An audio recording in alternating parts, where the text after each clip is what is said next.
Hi అండి, welcome to my channel Renu's home cooking. ఈ రోజు వీడియోలో ఒక అద్భుతమైన రసం రెసిపీ షేర్ చేస్తున్నాను. ఉలవ చారు, లక్ష్మీ చారు, మజ్జిగ చారు వంటి చారులన్నీ శరీరానికి ఎంతో మేలు చేస్తాయని మనందరికీ తెలుసు, అవునా? మరి శనగచారు గురించి తెలుసా? ప్రోటీన్స్ ఎక్కువగా ఉండే ఈ శనగచారు చేసుకోవడం చాలా ఈజీ. వేడివేడి అన్నంలో వేడి చారు వేసుకుని తింటుంటే ఇక ఏ కూరలు అక్కర్లేదు. ఈ చారు వేసుకుని మొత్తం అన్నం అంతా తినేయచ్చు. మరి ఎలా చేయాలంటే, ముందుగా శనగల్ని రాత్రంతా నానబెట్టి ఉంచుకోవాలి. తర్వాత 2-3 సార్లు శుభ్రంగా కడిగేసి ఇలా ఒక కుక్కర్ గిన్నెలో వేసి శనగలు మునిగేంత వరకు నీటిని పోసి, ఇప్పుడు ఉడికించేటప్పుడే ఒక బిర్యానీ ఆకు, ఒక నల్ల యాలక వేయాలి. ఇలా వేయడం వల్ల మంచి ఫ్లేవర్ వస్తుంది. దీంతో పాటు సైంధవ లవణం వేశాను. మీరు నార్మల్ సాల్ట్ అయినా వేసి 4-5 విజిల్స్ వచ్చే వరకు ఉడికించుకోవాలి. ఇప్పుడు ఉడికిపోయిన శనగల నుండి నీటిని వడకట్టేసుకోవాలి. ఈ ఉడకపెట్టిన నీటితోనే చారు కాస్తాం. చాలా మంది ఉడకపెట్టిన నీళ్లు పడేస్తూ ఉంటారు, కానీ దీనిలో చాలా ప్రోటీన్స్, వాటర్ సాల్యుబుల్ విటమిన్స్ ఉంటాయి. శనగలతో బటర్ చనా మసాలా చేశాను. దీని ముందు వీడియోలో ఆల్రెడీ పోస్ట్ చేశానండి, చూడకపోతే చూడండి. చాలా టేస్టీ అయిన రెసిపీ. ఈ వీడియోలో రసం రెసిపీ చూద్దాం. దీనికోసం 2 టమాటాలు తీసుకుని ఇలా చిన్నగా ఘాటు పెట్టుకున్నాను. ఇక్కడ నేను చింతపండు వాడటం లేదండి.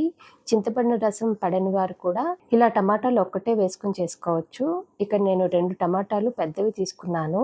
మీరు ఇంకొంచెం కావాలనుకుంటే ఇంకో 2 ఎక్స్ట్రా టమాటాలు వేసుకోవచ్చు. ఇలా నీళ్ళల్లో వేసి ఉడికించుకుంటున్నాను. తర్వాత రసంలోకి ఒక మసాలా ప్రిపేర్ చేసుకుందాం.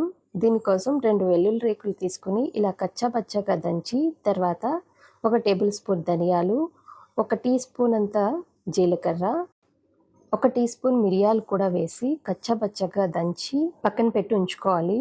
మీరు కావాలంటే ఇలా దంచుకోకుండా మిక్సీ జార్లో అయినా వేసుకుని పెట్టుకోవచ్చు. మొత్తం రసం టేస్ట్ అంతా ఈ మసాలా వల్లనే వచ్చేస్తుందండి. ఇంకా ఇందులో ఉపయోగించిన ధనియాలు, జీలకర్ర, మిరియాలు, వెల్లుల్లి అన్నవి జీర్ణశక్తిని పెంచుతాయి, మలబద్ధకం, గ్యాస్ వంటి సమస్యలని తగ్గిస్తాయి. అందుకే అంటారు పెద్దలు, భోజనంలో ఒక చుక్క చారైనా వేసుకుని తినాలని. ఇక్కడ టమాటాలు కూడా ఉడికిపోయాయండి. వీటిని తీసేసి వీటిపైన ఉండే తొక్కను కూడా తీసేస్తున్నాను.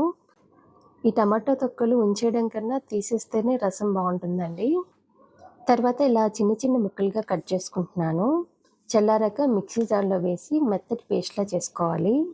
ఇప్పుడు టమాటా తొక్కల్లో ఉండే రసాన్ని కూడా ఒక్కసారి గట్టిగా పిండేసి దీన్ని కూడా మిక్సీ జార్లో వేసుకుంటున్నానండి. ఈ టమాటా ముక్కలు మిక్సీలో వేసుకుంటున్నప్పుడే ఒక పచ్చిమిర్చిని కూడా కలుపుకొని పేస్ట్ చేసుకున్నాను.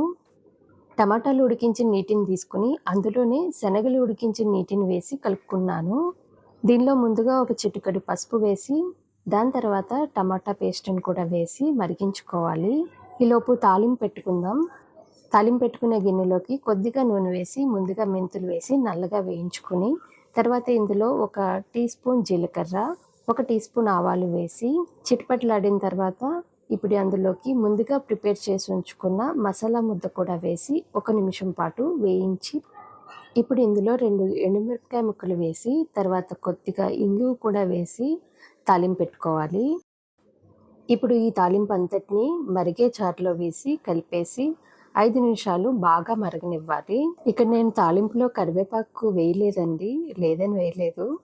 దానికి బదులుగా ఎండబెట్టిన పుదీనా ఆకుల పొడి వేస్తున్నాను. ఈ పుదీనా ఫ్లేవర్ కూడా చాలా బాగుంటుందండి. శనగలు ఉడికించిన నీటిలో ఆల్రెడీ సాల్ట్ ముందే వేసాం కదా, కొంచెం చూసుకుని సాల్ట్ అడ్జస్ట్ చేసుకోవాలి. తర్వాత కొత్తిమీర కూడా జల్లుకుని దించేసుకోవడమే. ఇల్లంతా కూడా మంచి గుమగుమలాడే పరిమళం అండి. మా వారైతే ఏంటి ఏం చేస్తున్నావు, ఇంత గుమగుమలాడుతుంది అన్నారు. తీరా చేసిందేమో ఒక రసం రెసిపీ. చాలా టేస్టీగా ఉంటుందండి, తప్పకుండా ట్రై చేయండి.